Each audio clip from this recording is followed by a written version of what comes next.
Welcome to Luca and Miguel. Enjoy the video. Begin with safety and prep. Park on level ground, engage the parking brake, and disconnect the negative battery terminal to prevent shorts. Put on nitrile gloves and safety glasses. Open the hood and remove any engine covers blocking the headlight area.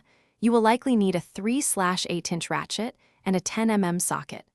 Allow the existing bulb to cool for at least 10 minutes before handling to avoid burns. Keep small parts in a tray and work in daylight or bright LED light for visibility.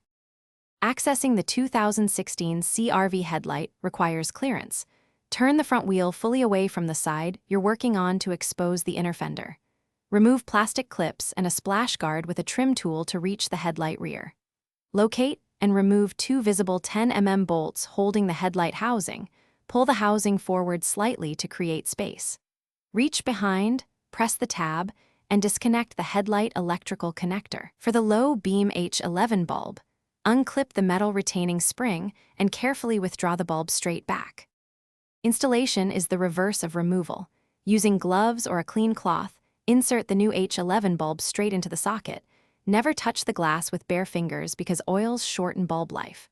Reseat the metal retaining spring until it clicks, reconnect the electrical connector, and push the housing back into position. Reinstall and snug the 2 10 mm bolts to manufacturer feel, do not over-torque.